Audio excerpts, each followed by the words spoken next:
أعوذ بالله من الشيطان الرجيم. بسم الله الرحمن الرحيم.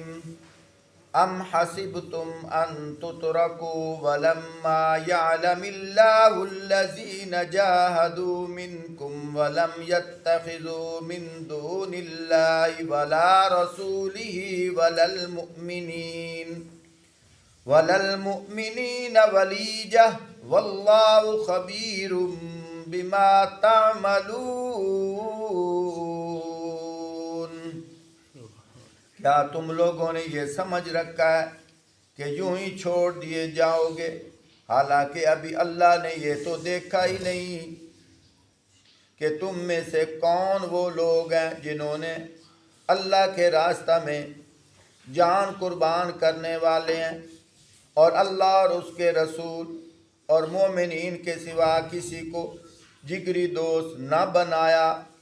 جو کچھ تم کرتے ہو اللہ اس سے باخبر ہے. ما کان للمشرکین ان یعمروا مساجد اللہ شاہدین علی انفسہم بالکفر اولئک حبطت اعمالہم وفی النار ہم خالدون.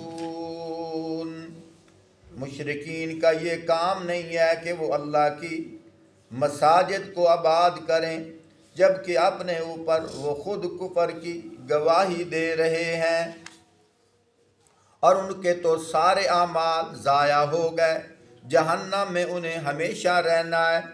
انما یعمر مساجد اللہ من آمن باللہ والیوم الآخر واقام الصلاة وآت الزکاة ولم يخش إلا الله فعسى أولئك أن يكونوا من المهتدين. اللہ کی مساجد کے آباد کار تو وہی لوگ ہو سکتے ہیں جو اللہ اور روز آخرت کو مانتے ہیں، نماز قائم کرتے ہیں، زکوٰۃ دیتے ہیں، اللہ کے سوا کسی سے نہیں ڈرتے.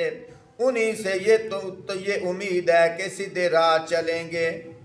اجعلتم سقایت الحاج وعمارت المسجد الحرام کمن آمن باللہ والیوم الآخر وجاہد فی سبیل اللہ لا یستوون عند اللہ واللہ لا یہدی القوم الظالمین. کیا تم لوگوں نے حاجیوں کو پانی پلانے اور مسجدوں کے دیکھ بھال کو اس شخص کے کام کے برابر بنا لیا ہے جو ایمان لایا اللہ پر، روز آخرت پر، اور جس نے کوشش کی اللہ کے راستہ میں؟ اللہ کے نزدیک تو یہ دونوں برابر نہیں ہیں اور اللہ ظالموں کی رہنمائی نہیں فرماتے. اللہ محترم سامعین، آج کل جو ہمارے ہاں بات چل رہی ہے 99% ایسے لوگ ہیں جن بیچاروں کو شرک کا پتہ ہی نہیں ہے. میں اپنی طرف سے دعویٰ نہیں کر رہا، ابھی میں بات کھولتا ہوں. لوگوں کا گمان یہ ہے کہ مشرک وہ ہوتا ہے جو کافر ہوتا ہے، جو بتوں کا پجاری ہوتا ہے. بس جو کلمہ لا الہ الا اللہ محمد رسول اللہ نہیں پڑھتا وہ مشرک ہے، اور وہ مشرک جو ہے وہ آپ صلی اللہ علیہ وآلہ وسلم کے زمانے میں تھے، ختم ہو گئے. یہ لوگوں کا خاکہ ہے.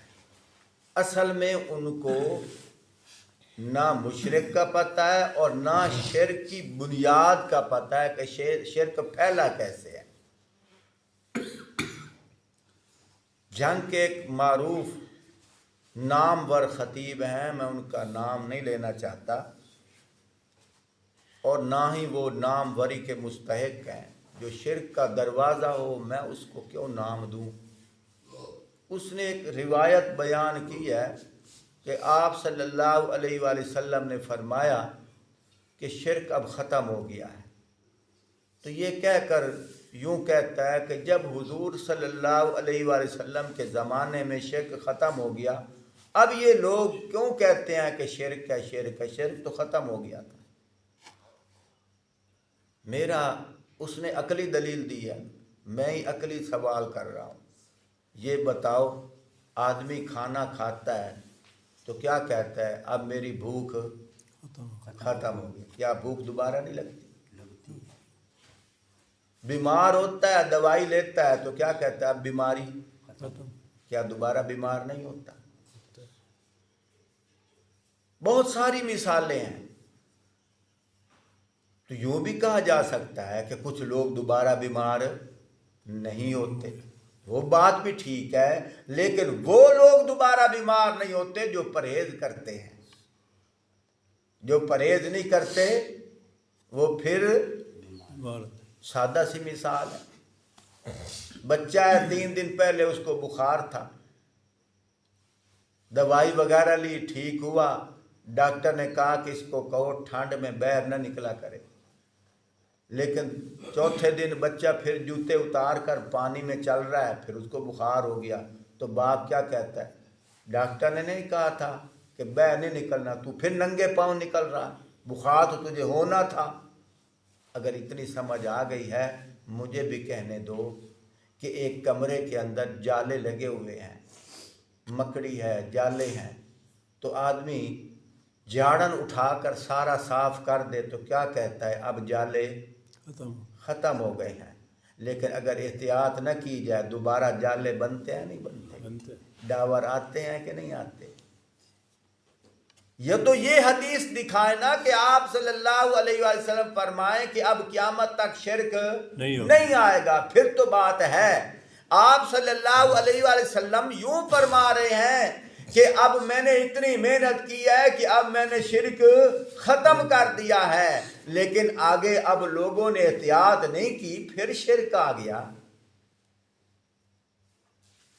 اس لیے تو ہمیں پتہ نہیں کہ شرک ہے کیا چیز. شرک کی بنیادی 5 چیزیں ہیں، 5، یہ یاد رکھو. یہ شرک کے دروازے ہیں. اگر وہ 5 چیزوں میں کوئی ایک چیز بھی، اگر کوئی مسلمان ہے اس کے اندر ہے، کافر تو کافر ہی ہے نا، کسی مسلمان کے اندر بھی ہے، وہ بھی مشرک ہے.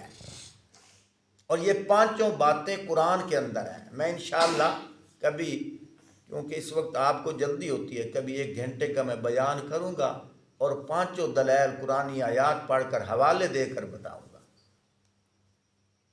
تو 5 بنیادیں کیا ہیں؟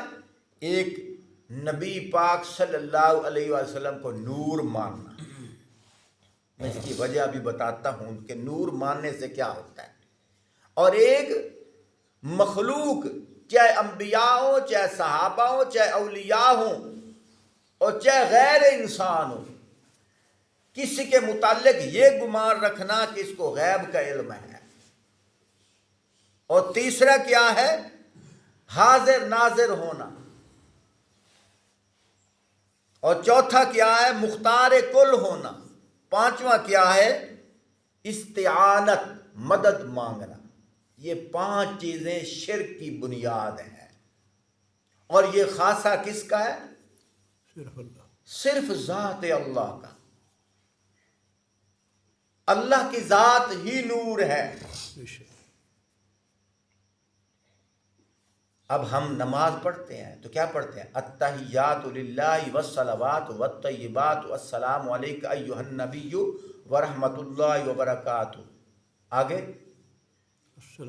السلام علینا وعلی عباد اللہ الصالحین، اشہد ان لا الہ الا اللہ واشہد ان محمدا عبدہ ورسولہ. یا تو پھر پڑھنا چھوڑ دو. معنی کا بھی غور کیا کہ سلام پھیرنے سے پہلے یہ اقرار کر کہ اشہد ان لا الہ الا اللہ، میں گواہی دیتا ہوں کہ اللہ کے سوا کوئی عبادت کے لائق نہیں ہے. بے شک.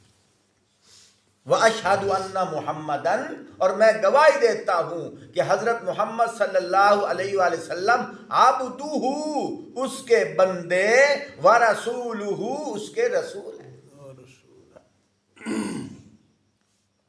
15ویں پارے کے اندر پہلی آیت، سبحان الذی اسری بعبدہ لیلا من المسجد الحرام الی المسجد الاقصی، پاک ہے وہ ذات جو لے گیا اپنے بندے کو. کیا حضرت جبرائیل بندہ ہے؟ وہ تو نور ہے. حضرت اسرافیل نور ہے.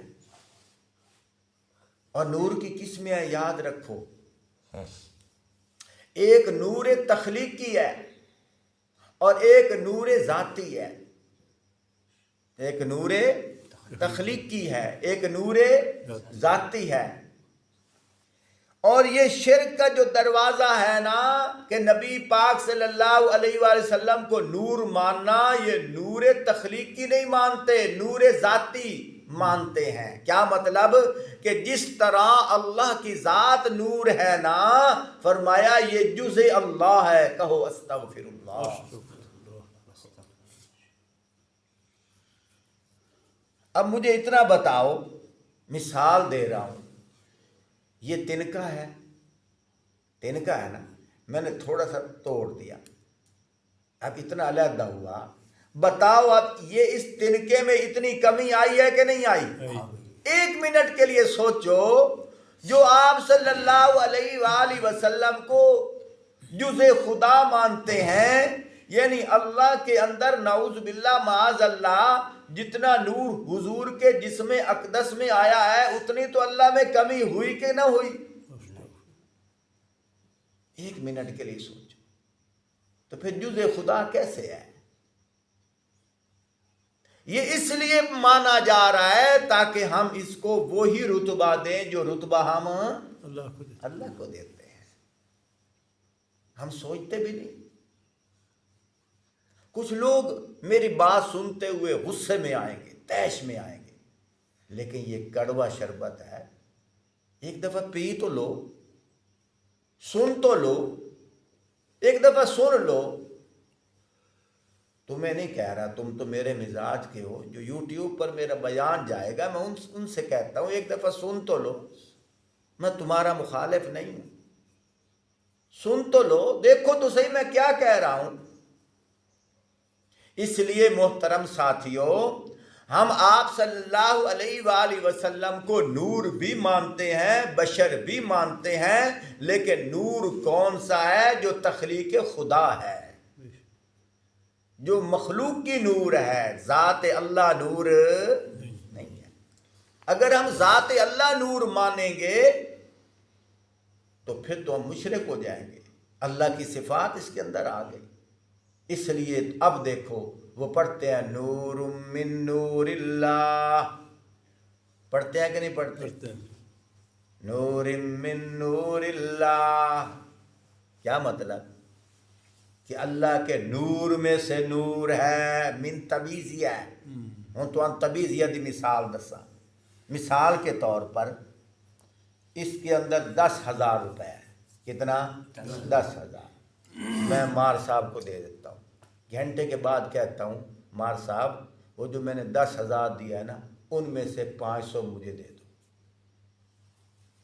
اب یہ جو 500 مجھے دے رہے ہیں یہ اس 10,000 میں سے کچھ دے رہے ہیں یا کہیں اور سے دے رہے ہیں؟ انہی میں سے دے رہے ہیں نا. اس کو کہتے ہیں من تبیزیہ، یعنی کہ جو چیز ہو اس میں سے کچھ حصہ. اب مانا دیکھو، نور من نور اللہ، اللہ کے نور میں سے نور، یعنی جو اللہ کا ذاتی نور ہے اس میں کچھ نور حضور ہے. کہو استغفر اللہ. یہی وجہ ہے کہ اللہ کی صفات حضور میں بنائی جا رہی ہیں. اس لیے ہم کہتے ہیں یہ شرک کا دروازہ ہے. اگر کہا جائے اچھا تسی نبی نو نور نہیں مانتے، اللہ کے بندے اگر ہم نبی کو نور نہ مانتے ہوتے ہم حضرت عثمان غنی رضی اللہ تعالیٰ عنہ کو ذوالنورین کیوں کہتے ہیں؟ ہم تو نبی کو نور مانتے ہیں. میرے نبی کی آنکھیں نور، میرے نبی کی زبان نور، میرے نبی کے ہاتھ نور، میرے نبی کے پاؤں نور، میرے نبی کے سارے اعمال نور ہیں. لیکن صفات جو ہیں وہ نور ہیں. لیکن اللہ پاک نے میرے نبی کو وجود عطر دیا ہے، وہ انسان ہے، لیکن صفات ساری نور ہیں. لیکن جو نور ہے وہ نور کون سا ہے؟ تخلیق نور. کیا ہے؟ تخلیق نور. جز خدا نور نہیں. اور دوسرا دروازہ کیا ہے؟ علم غیب. کہا جاتا ہے کہ نبی غیب کا علم جانتا ہے، پھر کہتے ہیں پیر غیب کا علم جانتے ہیں، پھر کچھ تو کہتے ہیں پیر صاحب کی بلی بھی غیب کا علم جانتی ہے. حالانکہ اللہ قرآن میں کیا فرماتے ہیں؟ وَعِندَهُ مَفَاتِحُ الْغَيْبِ لَا يَعْلَمُهَا إِلَّا هُوَ. 7واں پارہ ہے، سورۃ الانعام ہے. فرمایا غیب کی ساری چابیاں اللہ کے پاس ہیں. لِلَّهِ غَيْبُ السَّمَاوَاتِ وَالْأَرْضِ. فرمایا آسمانوں اور زمینوں میں جو کچھ غیب ہے صرف اللہ کے پاس ہے. اللہ تو یوں کہہ رہے ہیں. ایک حدیث پاک کے اندر آتا ہے، ایک عورت دروازے پہ آئی، دروازے پہ دستک دی. آپ صلی اللہ علیہ وآلہ وسلم نے فرمایا من دق الباب، کون ہے دروازے پہ؟ اس نے کہا جی انا زینب، میں زینب ہوں. فرمایا مدینے میں تو زینب نام کی عورتیں تو بہت ہیں، تو کون سی زینب ہے؟ حدیث پاک کے اندر آتا ہے مدینے میں زینب نام کی عورتیں بہت ہیں، تو کون سی زینب ہے؟ اب خود اندازہ لگاؤ، اگر میرے نبی پاک صلی اللہ علیہ وآلہ وسلم کو پتہ ہوتا، حضور پوچھتے تو کون ہے؟ پھر حضور پوچھتے کہ زینب نام کی عورتیں تو بہت ہیں، تو کون سی زینب ہے؟ جب حضرت امی عائشہ صدیقہ رضی اللہ تعالی عنہا پہ تہمت لگی تھی تو آپ صلی اللہ علیہ وآلہ وسلم افسردہ ہوتے، آپ صلی اللہ علیہ وآلہ وسلم صحابہ سے مشورے لیتے. آپ صلی اللہ علیہ وآلہ وسلم، بخاری شریف کے اندر آتا ہے، آپ صلی اللہ علیہ وسلم نے حضرت عائشہ صدیقہ رضی اللہ تعالی عنہا سے جا کر کہا یا عائشتی ان کنتی المبتی فتوبی اللہ. اے عائشہ اگر تجھ سے یہ غلطی ہو گئی ہے اللہ سے توبہ کر، معافی مانگ. خود اندازہ لگاؤ، بخاری شریف کے اندر یہ الفاظ مٹا دو. تو پھر اگر الفاظ نہیں مٹا سکتے، جرأت نہیں ہے، پھر ایمان لے آؤ کہ میرے نبی کے پاس غیب کا علم ذاتی نہیں، عطائی علم ہے. وہ جتنا اللہ عطا کر دے. ایسے ہی جیسے یعقوب علیہ السلام کو اللہ نے نہیں بتایا، 7 کنویں میں نہیں بتایا، اور جب بتایا ہے پردہ ہٹایا ہے، پتہ نہیں کتنے میلوں سے کرتا چلا نہیں، خوشبو پہلے پہنچا دی. اور جس نے نہیں بتایا وہ بھی اللہ ہے، جس نے بتایا ہے وہ بھی اللہ ہے، اور جس کو نہیں پتا وہ بھی نبی ہے، جب پتا چلا وہ بھی نبی ہے. خود سوچو، قرآن پاک کے اندر آتا ہے. ہم سے کیوں جھگڑتے ہو، ہم سے کیوں الجھتے ہو؟ کیونکہ ٹائم مختصر ہے، میں تھوڑا تھوڑا نشاندہی کرتا جا رہا ہوں. تو حضور نے کیا فرمایا؟ یا عائشتی ان کنتی المبتی فتوبی اللہ. عائشہ اگر تجھ سے یہ غلطی ہو گئی ہے تو اللہ سے توبہ کر، معافی مانگ. تو حضرت عائشہ صدیقہ رضی اللہ تعالیٰ عنہ رو پڑی. تو اس وقت اللہ پاک نے قرآن نازل کیا، فرمایا میرے محبوب جس طرح آپ پاک ہیں، الطیبات للطیبین والطیبون للطیبات. پاک عورتیں پاک مردوں کے لیے ہوتی ہیں اور پاک مرد پاک عورتوں کے لیے. جس طرح میرے محبوب تمہارے جسم پر گندی مکھی نہیں آ سکتی، تیرے بستر پہ غلط عورت بھی نہیں آ سکتی.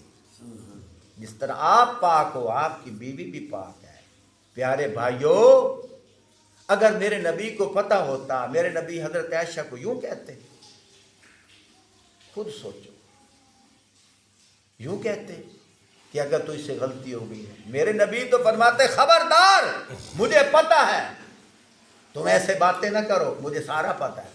لیکن حضور خود پریشان بیٹھے ہیں، حضور خود کہہ رہے ہیں کہ مجھے مشورہ دو. یہ تو فاروق اعظم رضی اللہ تعالیٰ عنہ کو اللہ پاک نے وہ صفت دی ہے، وہ صفات دی ہیں.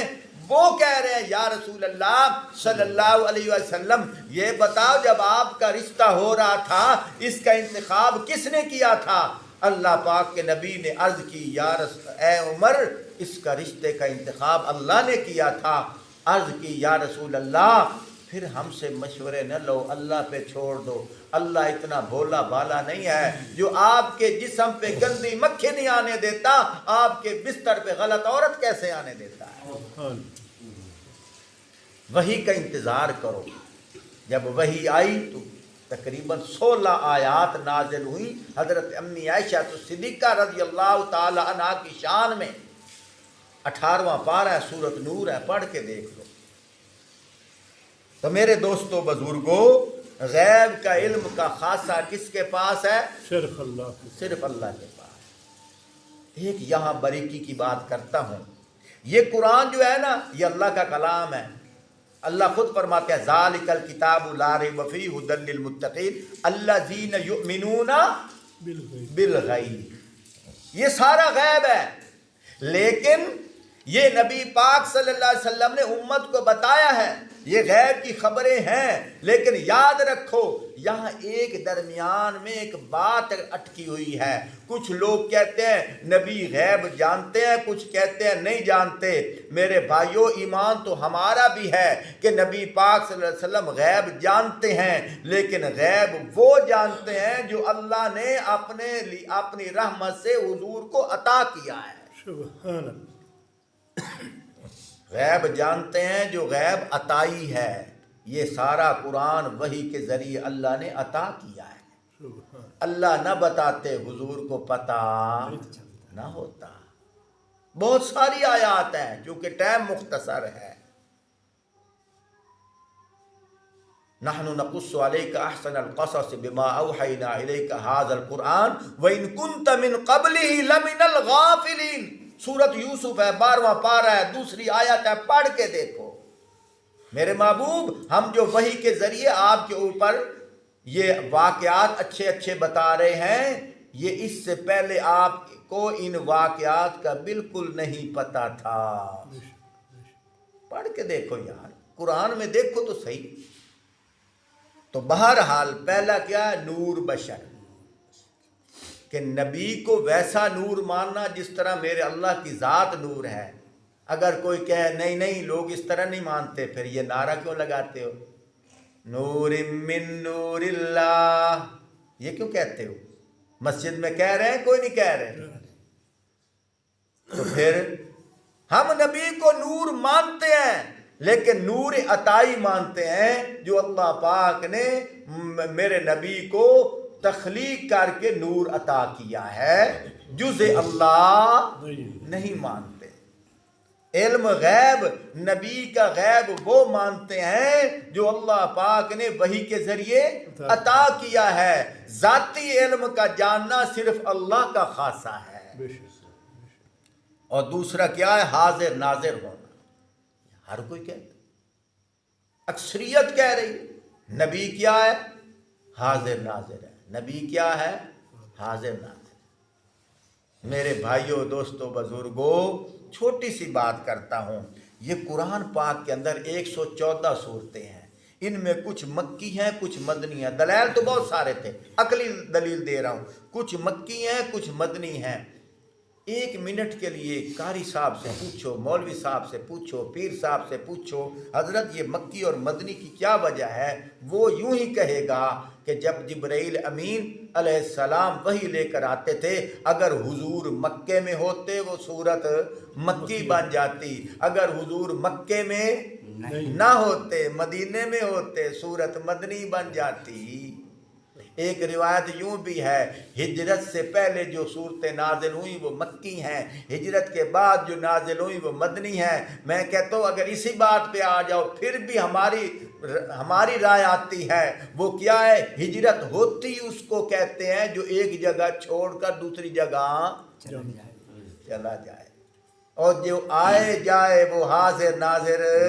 کبھی یوں دیکھا ہے کہ اللہ آج پاکستان میں آئے ہیں، کبھی دیکھا ہے اللہ آج ملتان میں، نعوذ باللہ، میں سمجھانے کے لیے کہہ رہا ہوں، کبھی قرآن میں ہے ایسی آیت؟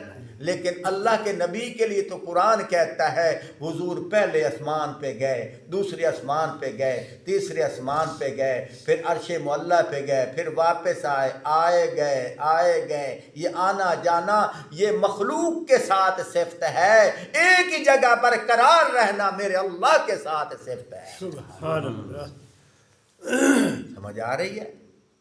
یہ دیکھو یہ شرک کا دروازہ ہے۔ اور چوتھا کیا ہے؟ مختار کل ہونا، کلی طور پر اختیار جو نبی کے متعلق مانتے ہیں، یہ خاصہ کس کا ہے؟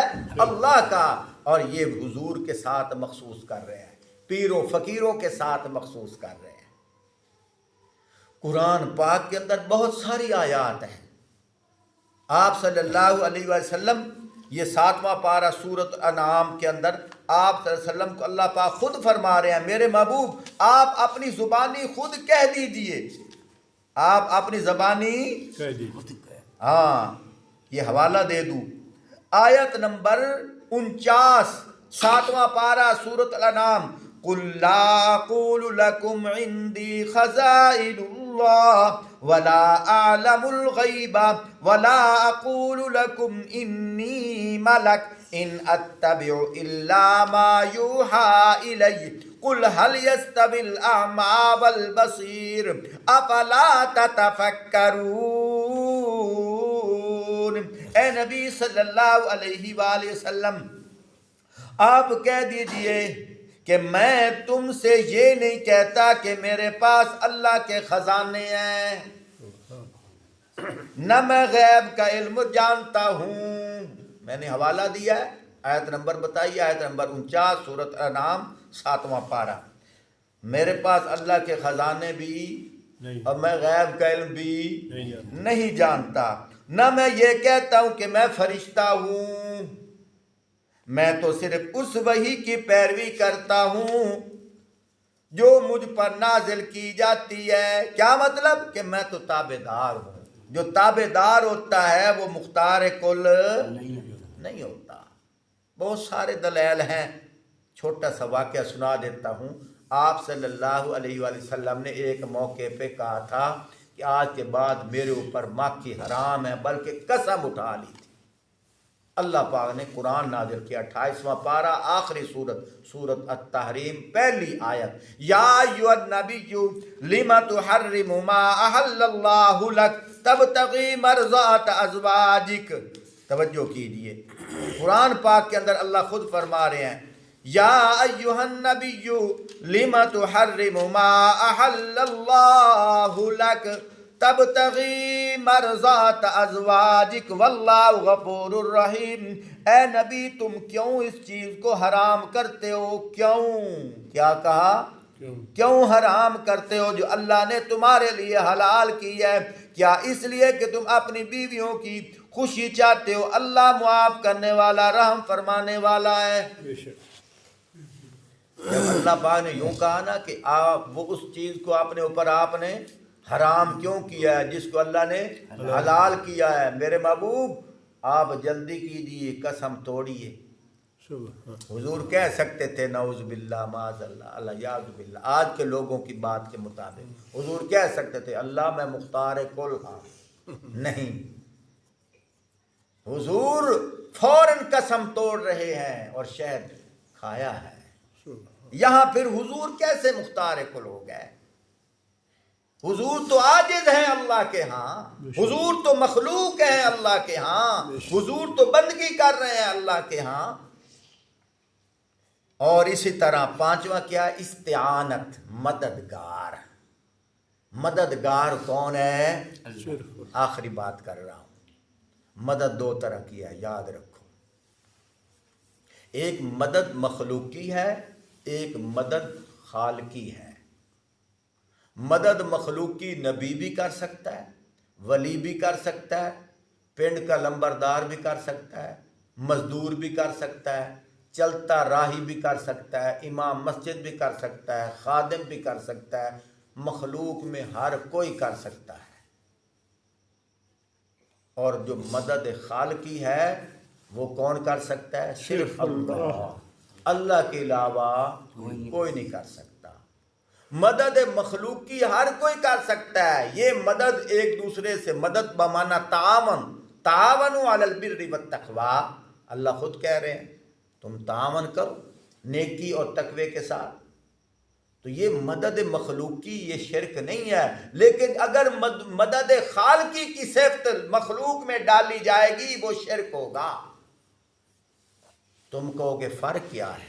اس میں فرق یہ ہے، میں نے اکثر مثالیں دی ہے، ایک آدمی ہے ایک جگہ بیٹھا ہے، وہ اٹھ نہیں سکتا، ایک آدمی گزرا، اس نے کہا یار میری باں پھڑی، میں نے اٹھائی، اب یہ اس سے کیا کر رہا ہے؟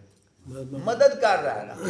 کہے گا نہیں نہیں میرے پاس ٹائم نہیں ہے، اب وہ چلا گیا، اتنے میں کوئی اور آ گیا، اس نے اس کا بازو پکڑا اٹھا دیا۔ مدد مخلوق کی وہ ہے اگر ایک شخص مدد نہ کرے اس کی جگہ دوسرا کر سکتا ہے۔ میں گاڑی چلا رہا ہوں، گاڑی بند ہو گئی، میں نے ایک آدمی کو کہا یار دھکا دے لگا دے، اس نے کہا میرے پاس ٹائم نہیں ہے، اب ایک 4 آدمی اور جا رہے تھے، انہوں نے دھکا لگا دیا، اب دیکھو اس نے نہیں مدد کی، انہوں نے کر دیا۔ میں نے کہا بھائی عرفان ادھر سے 1 کلو چینی تو لے آؤ، ٹائم نہیں ہے، میں نے کسی اور کو کہہ دیا، وہ لے کے آ گیا۔ ڈاکٹر صاحب کے پاس آیا ہوں، اس کے پاس رش ہے، کسی اور کے پاس چلا گیا، ادھر رش نہیں تھا، مجھے دوائی ادھر مل گئی۔ یہ تعاون ہے، یہ مدد مخلوق کی۔ فرمایا کہ یہ شرک نہیں ہے، لیکن جو مدد میرے اللہ پاک کرتے ہیں اگر وہ مدد مخلوق کے اندر مانی جائے گی وہ شرک ہوگا۔ وہ اللہ پاک مدد کون سی کرتے ہیں؟ رزق اللہ دیتے ہیں، اگر اللہ نہ دے کوئی اور دے، بیٹا بیٹی اللہ دیتے ہیں، اگر اللہ نہ دے کوئی اور دے، صحت اللہ دیتے ہیں، اللہ نہ دے کوئی اور دے، عزت کے مالک، ذلت کے مالک، زندگی کے مالک اللہ ہیں، اللہ نہ دے کس کوئی اور۔ اگر یہ صفت مخلوق کے اندر مانی جائے گی شرک ہوگا۔ آج ہم یہی صفت درباروں پہ بنا رہے ہیں، پیر سے مدد مانگ رہے ہیں، کوئی نہیں مانگ رہے، مدد یہ نہیں مانگتے پیر صاحب کلو کھنڈ دکان تو لایا، ہم یوں نہیں کہتے، ہم کیا کہتے ہیں؟ وہ والی مدد مانگتے ہیں جو ہم نے اللہ سے مانگنی ہے۔ پیر صاحب مینو پتر دے، یہ پتر کون دیتا ہے؟ اللہ۔ پیر صاحب میری روزی برکت پا، یہ روزی میں برکت کون ڈالتا ہے؟ اللہ۔ یہ شرک ہے۔ مدد مخلوق کی اور ہے، مدد خالقی اور ہے۔ اس لیے تو اللہ پاک نے فرمایا قل اللہم مالک الملک تؤتی الملک من تشاء وتنزع الملک ممن تشاء وتعز من تشاء وتذل من تشاء بیدک الخیر انک علی کل شیء قدیر۔ اللہم صلی علی سیدنا و مولانا محمد وعلی آل سیدنا و مولانا محمد وبارک وسلم وصلی علیہ۔ ربنا آتنا فی الدنیا حسنۃ وفی الآخرۃ حسنۃ وقنا عذاب النار وصلی اللہ تعالی علی خیر خلق محمد وعلی آلہ واصحابہ اجمعین آمین۔